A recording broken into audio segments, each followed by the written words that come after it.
Ny tanjaky ny tafika malagasy entina miasa manavitra ny vahoaka. Maneho izany ny asa fanavotana loatra boina taty amin'ny faritra loatra mangoro androany. Tondra taketra goavana noho ny fiakaran'ny rano toerana maro teto amin'ny faritra. Maro ireo mbola tsy tonga ny fiara ka tsy maintsy nampiasana ireo fiaramanidina sy angidimby.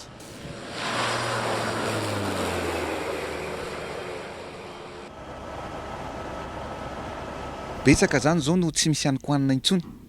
Betsaka no tsy manana fitaovam-pitafiana intsony. Zay zany mahatonga hoe nampiasaina daholo ny hélicoptère, nampiasaina ny Cessna, ampiasaina ihany koa ny kaza amin'ny zao tsika amin'ny teny zao hitondra akanjo, hitondra fanafody, hitondra sakafo hatramin'ny patte alimentaire ao, ny sakafo an'ny zaza tsy ampy sakafo ihany koa mba ahafahana hoe ao anatin'ny herinandro dia mba ahafahany velona ainkana. Ankoatr'ireo lalana, trano fonenana anjato ny rava, voaliany hektara maro ny simba. Teto amin'ny distrikena Parafaravola, 510 rehetra boina eto amin'ny commune Ambohijanahary ary 510 ho an'ny commune Behanana. Zavatra nitranga taminay zao dia nisy le rano be dia roba ny trano. Tranonay manodidina tao zany saika roba daholo ny ankamaroany fa ny trano tavela angamba eo amin'ny 4-6 tavela. Ny varinay tondra trano. Amin'izao fotoana zao na ny arabola za ty voanitazana na volan-tenana amin'ny dokotera tsy mbola mivoaka monitra. Fanampiana ilain'izy ireo amin'ny fiainana andavanandro avy hatrany no nentina famonjena azy amin'izao vona miatra izao. Sarodalana ny eto Behanana, misy ny tetezana loaka mbola tsy afaka ny fiara ka angidimby no nitaterana ireo entana. Vary 20 kilao isa-tokantrano, menaka, savony, siramamy sy kojakoja hafa maro ilaina amin'ny andavanandro. Teo ihany koa ireo akanjo kojakoja ho an'ny zazakely, ho an'ireo kely anaka. Natolotry ny filohan'ny Repoblika Anny Rajoelina, niaraka tamin'ny Ramatoa Miala Rajoelina vadiny sy ireo mpiara-mombonantoka toy ny banky iraisam-pirenena, na ihany koa ny fandaran'asa ny firenena mikambana ho an'ny sakafo, izay samy niara-dia teto ny solotena maharitra izy ireo eto Madagasikara. Ary nanolotra ihany koa vola fanampiana anaty valopy ho an'ny loatra boina. Ho an'ireo ravatrano dia mena fitaovana manokana izy ireo anorenana ny akaniny. Ary mba tsy hiverenana voana toy izao intsony, dia misy ny vahaolana maharitra atolotry ny fitondrana miaraka amin'ny fanampian'ny mpiara-mombonantoka iraisam-pirenena. Zava-dehibe rehefa misy ny voana ohatr'izao zay tsy tonga fotsiny hoe ho avy eto naka sary araka aminareo fotsiny na tonga eto ametry fendro anareo fotsiny zay mila mifammetana antsika ary mila mifampitsinjo anampy anareo zay iarina amin'ny zavatra rehetrarehetra zay ahafahanareo tena mamonjy anareo. Zay ny zavatra ho atao ahafahana mamonjy anareo zany dia miaraka amin'ny koato ny lehibe ny Banque mondiale eto Madagasikara. Ary zao ny zava-dehibe rehefa nilaza zay fa vomafy sika noho ny tondra-drano iny, betsaka ireo voly safotry ny rano, betsaka nareo tatsaha vera ao anatin'izany voly zany. Dia inona zavatra natao satria fahavoazana lehibe amintsika io raha tsy haitsika misoroka an'io.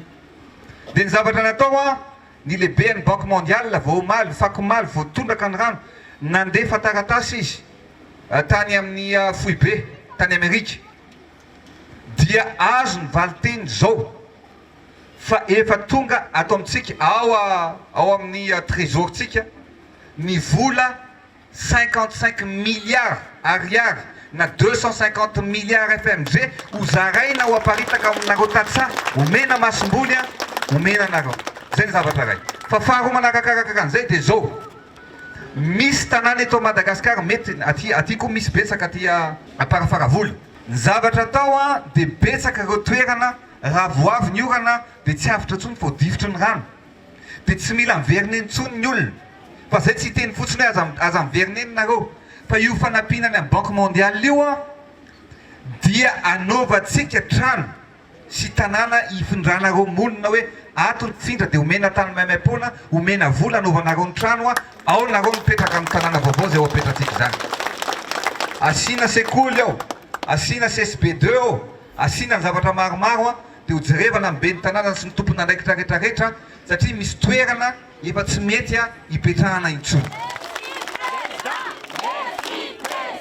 Notsindrian'ny filoham-pirenena manokana ny anaovana laharam-pahamehana ny fizahana ara-pahasalamana mamaim-poana sy fitsaboana mamaim-poana amin'ireo commune Traboina. Laharana avy hatrany fizahana izany fahasalamana izany ary fakana fanafody satria maro ireo mponina ny vareraka tanteraka sy farofy. Miasa daholo ary tsy maintsy tena miasa ho ny filoham-pirenena satria vonjena natao ka mifarimbina ny ministera ny fahasalamam-bahoaka, ny tafika sy ireo mpisehatra tsara sitrapo hafa.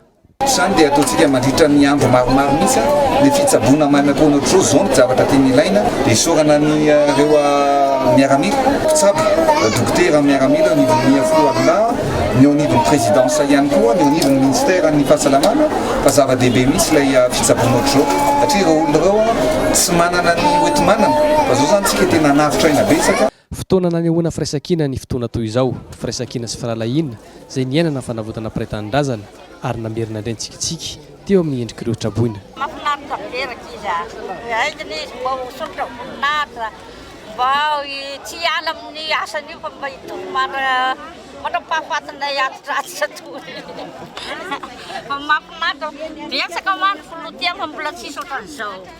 Aharitra andro maro ny tohizan'ireo asa vonjivoina eto amin'ny ireto komuna ireto, asa tao anatin'ny mangarahara tanteraka ka isy ny fanaraha-maso atao ahafahana mandrefy marina ny fiantraikan'ny fanampiana nomena azy ireo amin'ny fiainan'ny mponina.